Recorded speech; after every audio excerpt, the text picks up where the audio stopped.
Olá pessoal, sejam bem-vindos a mais um vídeo aqui no canal Go to Reddit. Para você que está vindo da nossa parte 1, aqui no comentário fixado ou na descrição vai ficar o tempo correto para você continuar assistindo de onde você parou. E para todos vocês que estão ouvindo essa história aqui no YouTube, tem uma boa história, não se esqueçam de se inscrever no canal e hypar o vídeo. Bora lá.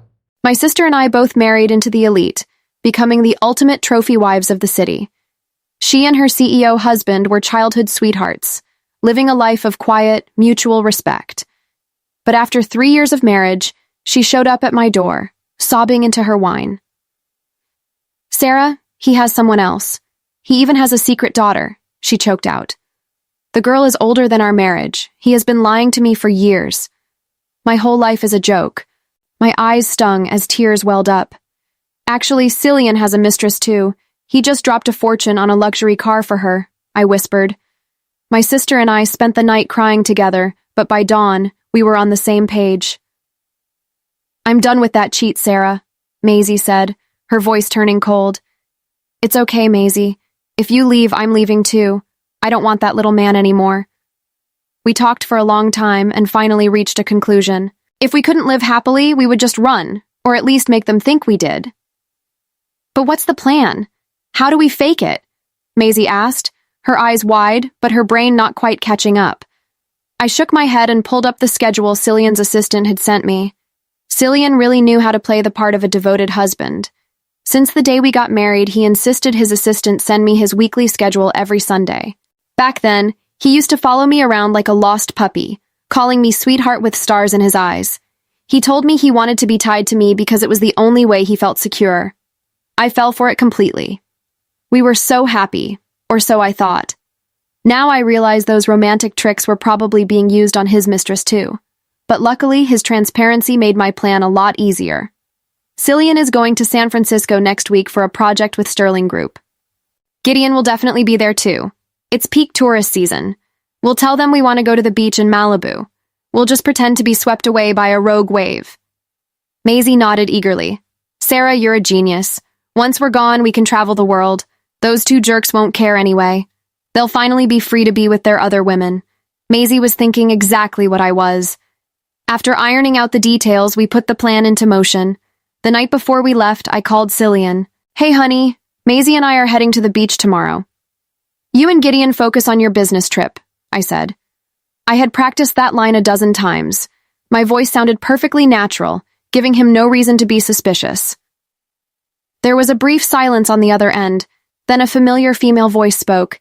Is this Sarah? Cillian is in the shower right now? I hung up before she could finish. Vivienne Rousseau. She had just returned from abroad. She was Cillian's childhood neighbor, and now a project lead at his company. I had seen her at the office a few times. Every time she looked at me with a weird, hidden hostility. Not to mention Cillian had just bought her a Ferrari. Even though I knew he was cheating, facing the reality still felt like a heavy blow to bear.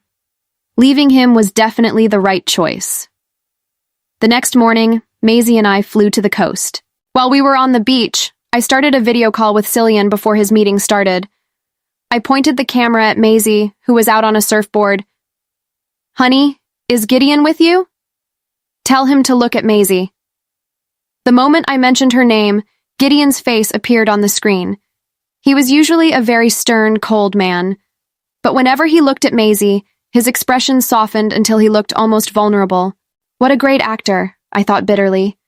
I kept a bright, fake smile on my face for the camera. Suddenly, Gideon's face went pale. Out on the water, Maisie, who had been waving from her board, suddenly lost her balance. A massive wave rose up and took her from sight. Maisie! Gideon let out a loud, frantic calling. I dropped my phone in the sand and sprinted toward the crashing waves. On the other end of the line, Cillian was shouting my name in a panic, but no one would ever answer them again. The last thing they saw on the screen was a clear, empty blue sky. I didn't see any news about Cillian and Gideon until a day later. By then, Maisie and I had already slipped away to a remote island.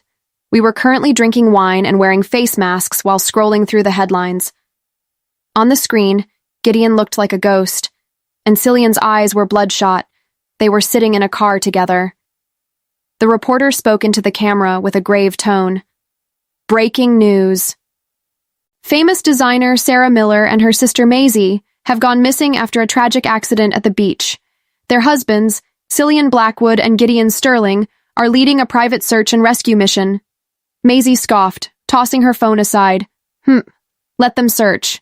If they had the balls to cheat, they should have known we'd leave eventually. I nodded in agreement and swiped to the next news clip. Shocking scandal. Is Gideon Sterling a cheater? A mistress and a secret child spotted in public? It was a viral video from a gossip account. Gideon was standing with a young woman, holding the hand of a little girl. The video was a week old, but it was exploding now because of the disappearance. I scrolled through the comments. The top one was about us. Am I the only one who thinks this is too convenient? The secret kid gets exposed and then the wife disappears? A string of replies followed. Exactly. Being a billionaire's wife isn't all it's cracked up to be. This feels like a cover-up. Stop with the conspiracy theories. You can't believe everything you see on TikTok. The comment section was a war zone. Most people were just there for the drama, while a few posted beach safety tips. Maisie's face went dark, so I turned off the phone. She stared at the blank screen and slammed back the rest of her wine. After a long silence, she looked at me with watery eyes. Sarah, why did it have to end like this? I sighed and stroked her hair. Maybe it's just the way men are, Maisie. She stayed quiet for a few seconds before burying her face in my shoulder. Gideon was such a good liar. Part of me is still heartbroken. I really thought he loved me. Her voice was muffled, and my heart ached for her. Thinking about how Vivian had answered Cillian's phone, I felt a fresh wave of disgust for both of them. Maisie, men aren't worth our tears. Let's just enjoy our vacation. I've made enough money from my designs to keep us comfortable for 30 years. Don't let a foolish ex ruin your mood. I knew Maisie's personality. She was a total brat for money, but she was loyal to a fault. She had stayed with Gideon when he was kicked out of his family home with nothing. They used to share cheap ramen and live in a tiny studio. She never complained once. Later, Gideon built Sterling Group and cleared his family's rivals. He became a titan. Just when things seemed stable, a secret family appeared. It was like he had broken her spirit down and walked away. But luckily, we both had the power to walk away. In the months that followed, we traveled everywhere, trying to forget the past. Occasionally, we'd see news reports about them. They never stopped looking for us. From the initial search party to hiring international investigators, they seemed obsessed. They even publicly stated they wouldn't stop until they found us. This wasn't what I expected. They both had other women waiting for them. Why were they putting on this big show of grief? But honestly, who cared? Maisie and I weren't the type to stay hung up on men who didn't deserve us. 3 months had passed. We spent our time dodging Cillian and Gideon while exploring hidden gems across the country. Eventually, we settled down in a charming, quiet town in the south. It was a tourist spot, but very laid back. There were plenty of bars, restaurants, and shops. I rented a small cottage with a courtyard. We spent our afternoons drinking tea and relaxing. Sarah, I'm so happy here. I think I've traveled enough to last a lifetime, Maisie said, leaning back in her chair. She was always the type to go with the flow. I rolled my eyes at her. You're so easy to please. Just a cup of tea and you're satisfied? To my surprise, she shook her head and handed me a warm scone. No, this isn't enough. I've moved on, Sarah, but I don't think you have. She trailed off, giving me a mysterious little smile. I tapped her on the forehead. Spit it out. What are you planning? She dodged my hand, giggling. The bistro across the street has a live band tonight. It's that indie group you're obsessed with. Plus, they're hosting a mixer. There will be tons of hot guys there. I want you to get dressed up and find me a new brother-in-law. Stop thinking about that clown. I blinked, then burst out laughing. Wow, Maisie, trying to set me up already? You really are a piece of work. But she was right. Over the last 3 months, I hadn't truly let go of Cillian. Maisie wasn't as oblivious as I thought. She had seen every moment of my sadness. That night, we got all dolled up and headed to the bistro. The band was incredible. I was screaming like a teenager, surrounded by other fans with glowing light sticks. I felt so lucky. They rarely performed live anymore, and I thought I'd never see them again. Suddenly, someone tapped my shoulder. I turned around to find a handsome stranger. He was wearing a black beanie and a varsity jacket. He looked like a college student. His eyes were bright with excitement. "Hey, do you love this band too?" Before I could answer, Maisie gave me a sharp nudge with her elbow. She loves them. They're her absolute favorite. You must be a fan too. You guys probably have so much to talk about. The guy's smile widened. That's awesome. Are you guys visiting? I'm a junior at the university nearby. If you need a tour guide, I'd love to show you around. Well, look at that. A little bit of luck. We exchanged numbers and enjoyed the rest of the show together. He insisted on buying us drinks, and his puppy-like energy made Maisie laugh the whole time. Oh, I just remembered. I forgot to feed the cat back at the cottage.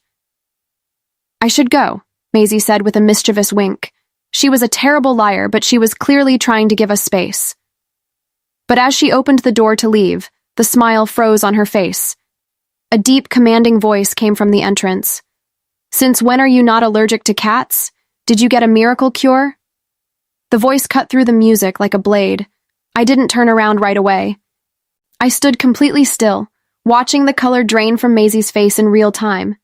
Her fingers locked around the door handle, her knuckles going white, her eyes wide and glassy like she'd just seen something rise from the ocean floor. That frozen expression told me everything I needed to know before I even looked. Gideon Sterling was standing in the entrance of the bistro, and somewhere behind me, I already knew, was Cillian. My mind went ice cold in an instant. 3 months. We had been careful for 3 months. New phones, no credit cards under our real names, no posts, no calls, no digital footprints. We had been ghosts. We had been dead. And yet here they were, stepping through the door of a quiet little bar in a town that nobody outside of a travel blog had ever heard of, looking like they owned the place, looking like they hadn't just obliterated 2 women's lives and expected everyone to simply disappear quietly. I turned around slowly, deliberately. I let my face settle into something smooth and unreadable, the same expression I used in board meetings when a buyer tried to lowball me. The same expression I wore the morning I found the receipt for Vivienne's Ferrari tucked inside Cillian's jacket pocket and decided not to say a single word about it. Calm. Pleasant, even. Cillian was right there. He looked terrible. That was the first thing I noticed. Not with satisfaction, not yet, but with a clinical kind of detachment. His jaw was sharp with tension, and there were shadows carved beneath his eyes that hadn't been there 3 months ago. He had lost weight. He was still heartbreakingly handsome, dressed in that effortless way of his. Dark jacket, collar open, like he'd come straight from a flight and hadn't bothered to change. His eyes swept the room and landed on me, and for 1 single second something cracked open in his expression, relief, raw and desperate, before he locked it down again behind that composed, CEO of everything mask he wore so well. Gideon was already moving past the door toward Maisie. She hadn't let go of the handle. She looked like she was calculating whether she could make it out in time, but Gideon was faster, closing the distance in a few long strides, stopping just short of touching her. He didn't reach for her. He just stood there, blocking her exit completely, his broad shoulders cutting off the light from the entrance, his face doing something I had never seen Gideon Sterling's face do before. He looked wrecked. Maisie, he said, and even over the band, even over the chatter and the clinking glasses, that single word landed like a stone dropped into still water. She stiffened. Don't. The college kid beside me, God, I had already forgotten his name, was looking between all of us with visible alarm, clearly trying to figure out if he needed to intervene or find an emergency exit. I touched his arm lightly. It's fine, I said. Old friends. Thank you for the drinks. I gave him a smile that left no room for argument, and to his credit, he read the room perfectly and melted into the crowd. Cillian stepped closer. Sarah. His voice was low, almost careful, like I was something fragile he was afraid of startling. Which was almost funny. I was the least fragile thing in this room. Cillian, I replied, perfectly even. You look tired. Something flickered across his face. We need to talk. Do we? I tilted my head. That's interesting. I was under the impression that we communicated just fine through Vivienne. His jaw tightened. Good. I filed that away, the jaw muscle, the slight shift in his posture, and kept my expression completely pleasant.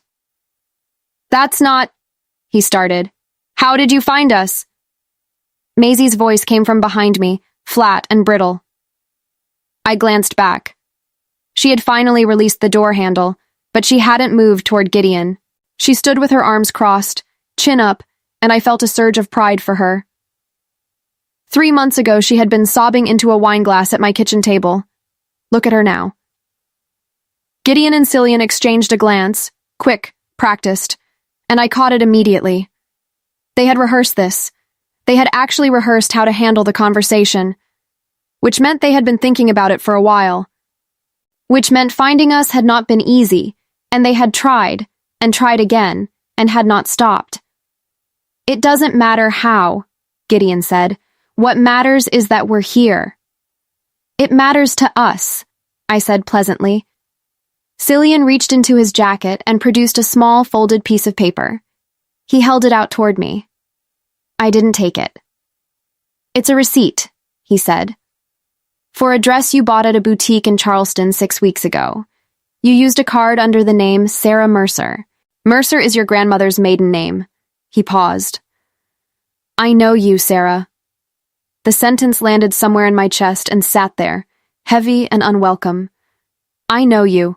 After everything, the receipts, the phone calls, the Ferrari, the childhood neighbor with her hidden hostility, and her perfectly timed returns from abroad, he still had the audacity to say that to me, as if knowing me was a defense.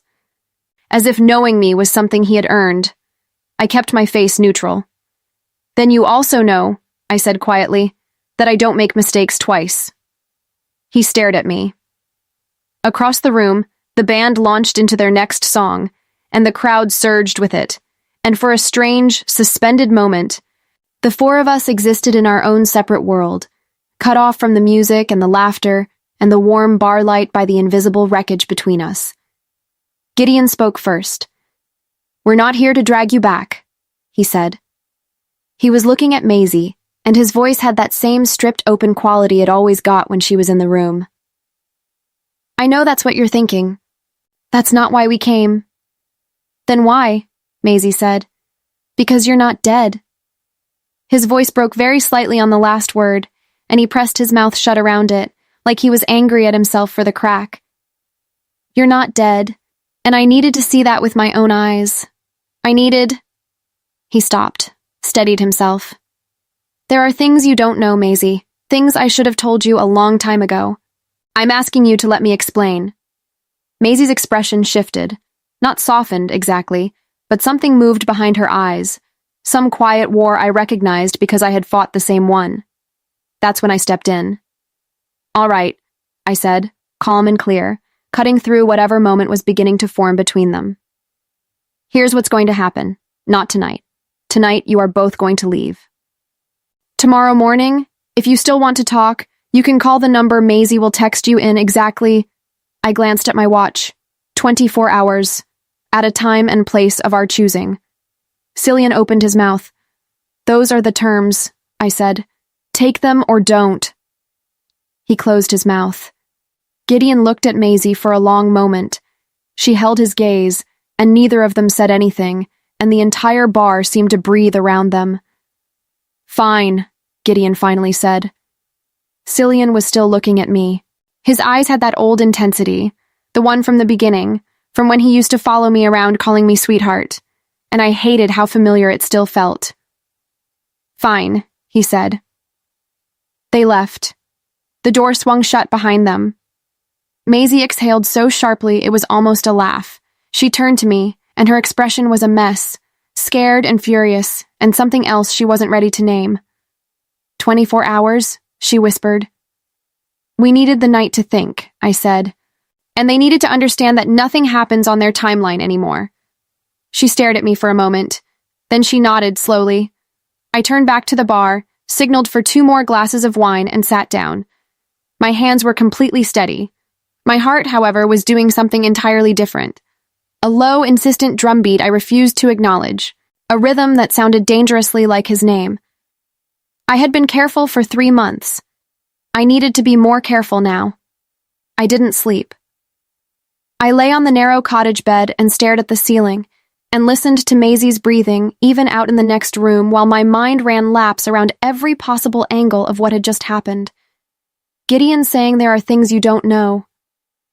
Cillian's jaw tightening at the mention of Vivian.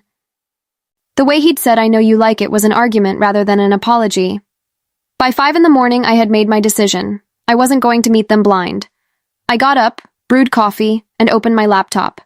I had a contact, Dara Osi, an investigative journalist I had collaborated with years ago when I was building my brand, and she was writing a profile on women disrupting the fashion industry. We had kept in touch.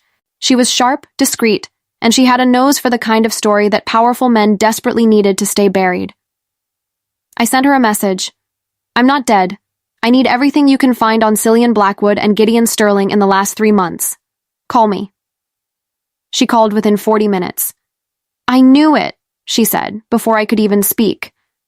The Wave story never added up. No bodies, no wreckage, the camera footage from the beach was conveniently corrupted. I've had a draft sitting in my folder for weeks. Don't publish anything yet, I said. I need information first. She didn't hesitate. Give me 6 hours. She called back in 4. What Dara had uncovered rewrote everything I thought I understood about the last 3 months. Gideon had not gone back to his mistress, not even once. The young woman in the viral video, the one holding the little girl's hand, was his younger cousin. The child was hers, not his.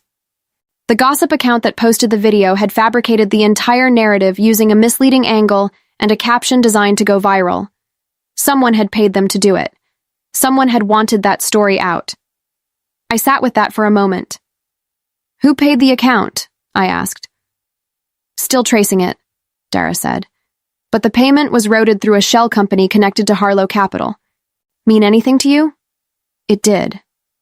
Harlow Capital was the investment firm that had been trying to acquire Sterling Group for 2 years. Gideon had refused every offer. If his reputation collapsed, if the public believed he was the kind of man who hid a secret family, the board would push him out. The company would be vulnerable. The acquisition would go through. Maisie's husband hadn't had a secret child. He had been framed. I pressed my fingers against my temple and breathed slowly. This changed the geometry of everything. It didn't erase the fact that Gideon had kept things from Maisie. Dara confirmed there had been an emotional affair, something that had ended before the video dropped, something Gideon had apparently been trying to come clean about when everything exploded. It wasn't nothing, but it was not what we had believed it was. Cillian, however, was a different story entirely. Viviana Russo, I said. A pause. Yeah, Dara said. That one's real. But it's complicated. Uncomplicate it for me, she exhaled. The Ferrari wasn't a gift. It was a company asset registered in her name for tax purposes. Completely above board, apparently. His CFO can confirm it. The relationship itself... Another pause. Dara, as journalist, is telling you this looks like it was physical once, a long time ago, before you. Dara, as your friend, is telling you to ask him directly, because the timeline matters. Before me. I let that settle somewhere quiet and didn't touch it yet. Thank you, I said. Sarah. Her voice dropped. Whatever you're planning, be careful. These men have resources, and whoever is behind Harlow Capital doesn't play clean. Neither do I said, and hung up. By the time Maisie shuffled into the kitchen in her robe, I had a full document open on my laptop, color-coded notes running down the left margin, and a very specific plan taking shape.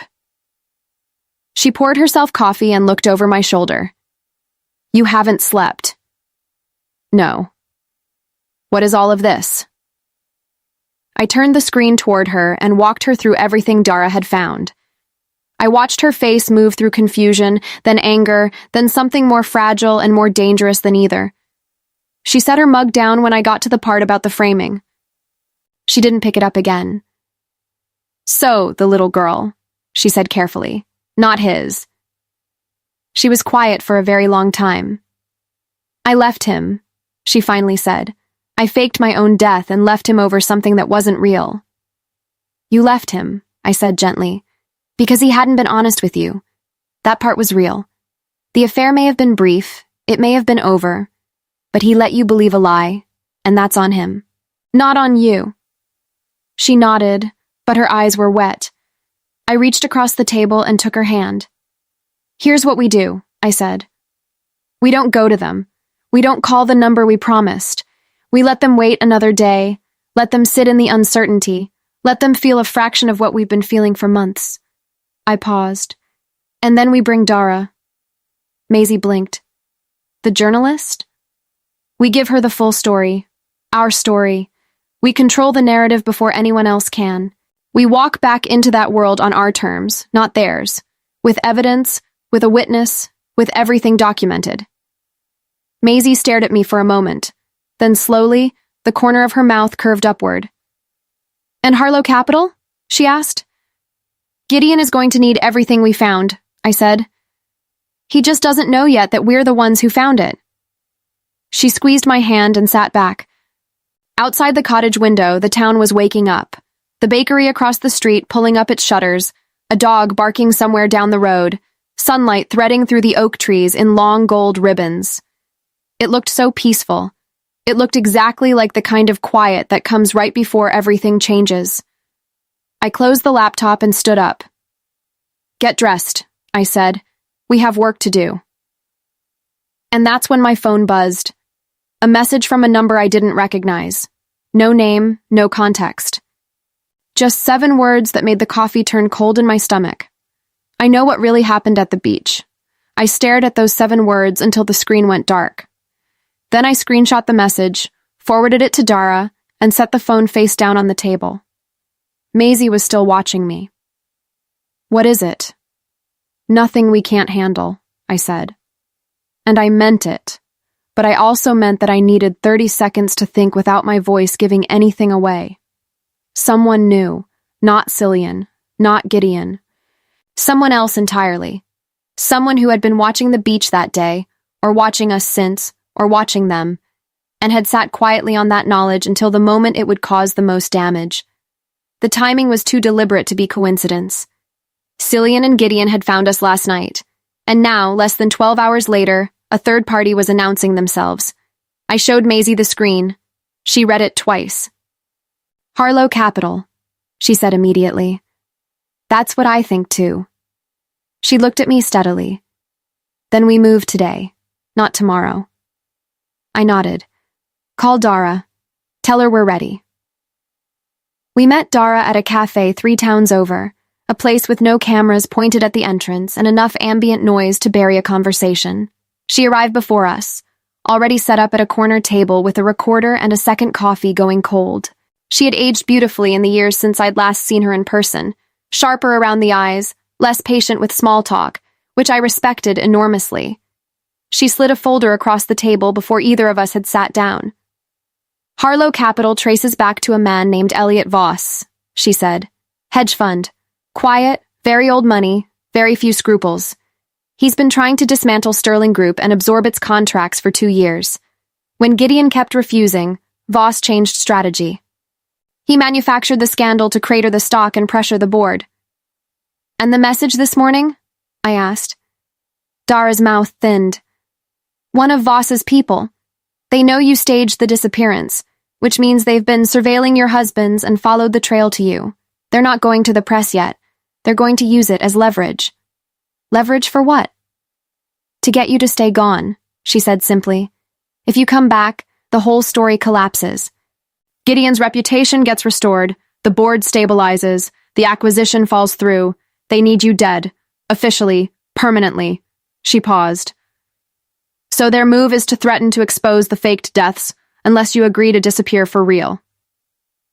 Maisie set her cup down very quietly. I leaned back in my chair and looked at the ceiling for exactly 3 seconds. Okay, I said. Then we give them something to be afraid of first. Here is what I knew about Elliot Voss that Dara hadn't told me, because I had done my own reading on the walk over. He was meticulous. He was arrogant in the specific way that men are when they have never once faced a consequence they didn't engineer themselves, and he had made one critical error. He had underestimated how much a woman with nothing left to lose is willing to burn down. I called Cillian. He picked up on the first ring. Of course he did. Sarah, listen carefully, I said.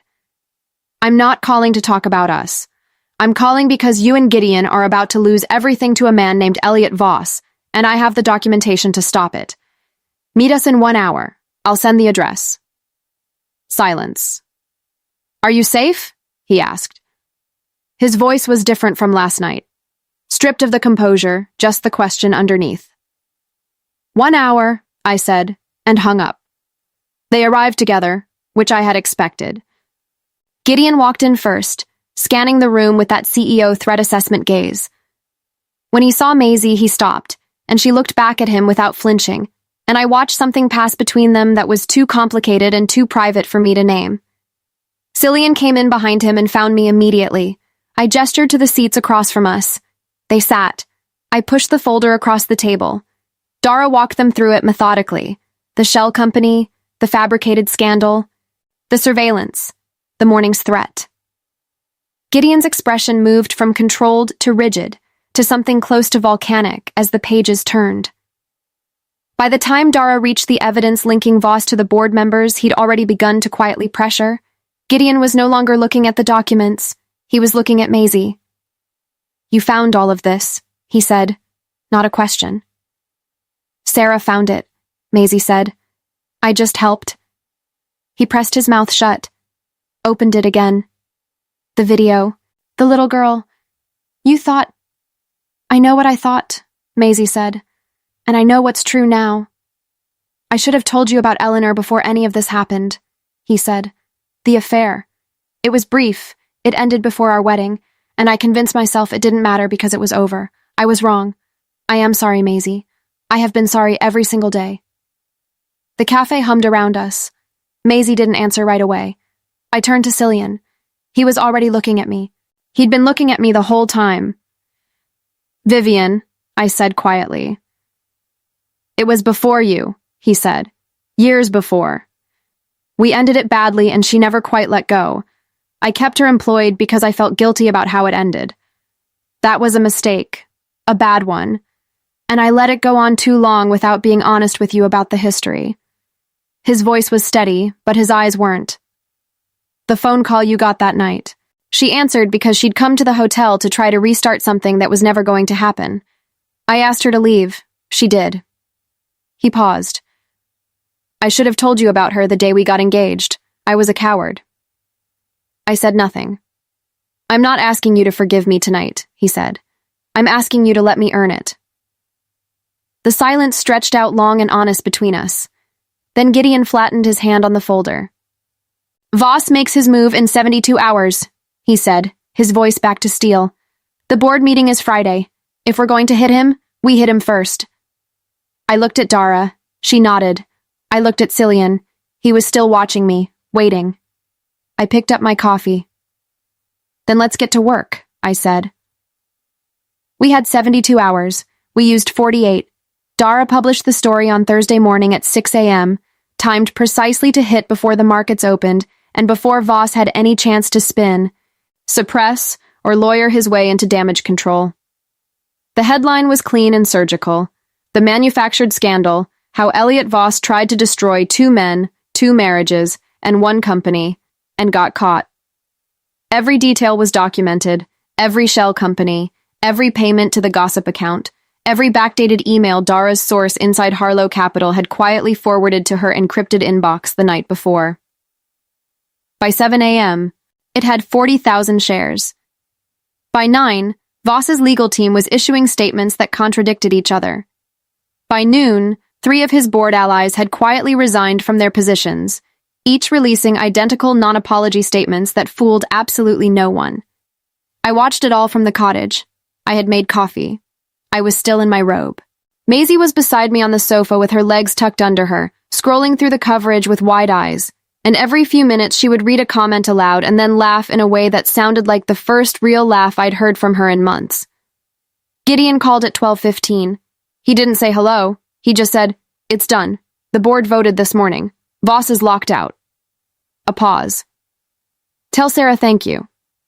Maisie looked at me. I shook my head. Tell him yourself, she said.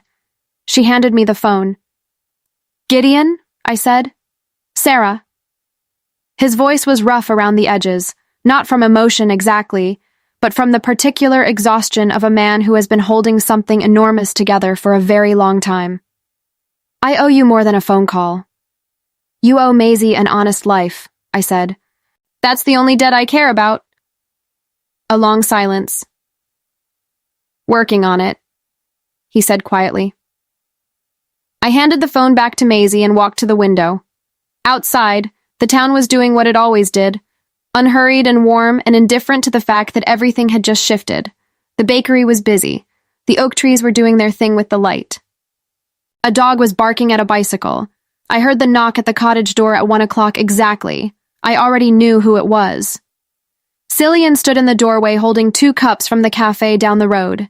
He'd remembered how I took mine, which shouldn't have mattered and absolutely did. He looked like he had slept approximately as much as I had, which is to say, not much, but his eyes were clear, and he wasn't wearing the composed CEO mask today. He was just Cillian. The one from before the schedules and the silence and the years of quiet distance. Can I come in? He asked. I stepped aside. He sat at the kitchen table. I sat across from him. He pushed one of the cups toward me and wrapped both hands around his own. I've been rehearsing this for 3 months, he said. How's the rehearsal going? Terribly. The corner of his mouth moved, then the small humor faded. I made you feel invisible. Not all at once, but slowly, in all the ways that are hardest to name and hardest to prove. And I told myself that because I wasn't lying about the big things, I wasn't doing anything wrong. That was the real lie. I looked at my coffee. I want to rebuild it, he said. Not the version we had. I know that version is gone. Something better. Something where I don't make you feel like you have to die to be heard. His voice didn't waver, but something behind it did. I know I don't get to just ask for that and receive it. I'm asking if there's a door. That's all. Just tell me if the door exists. I thought about the past year of my marriage, the beautiful, hollow surface of it, the schedule his assistant sent every Sunday, the way I had mistaken routine for intimacy and called it happiness. The moment I sat on the kitchen floor reading a Ferrari receipt and understood in the most clarifying silence of my life that I had been performing a role in someone else's story. I thought about the beach, the empty blue sky on the camera, the wave, the choice I made not to disappear but to come back. I thought about Dara's voice on the phone at dawn, and Maisie laughing on the sofa, and Gideon saying working on it with that rough, honest exhaustion in his voice. I thought about the door. It exists, I said, but you don't walk through it tonight. He nodded. He hadn't expected anything faster, and that told me something. You walk through it slowly, I said.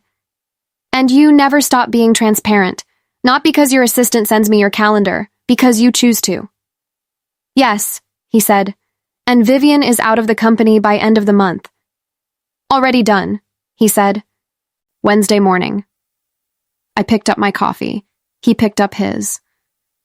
We sat in the quiet kitchen of a small cottage in a town nobody had heard of, drinking bad takeaway coffee, and for the first time in a very long time, the silence between us felt like something honest rather than something hollow. Here is what I know now that I didn't know a year ago.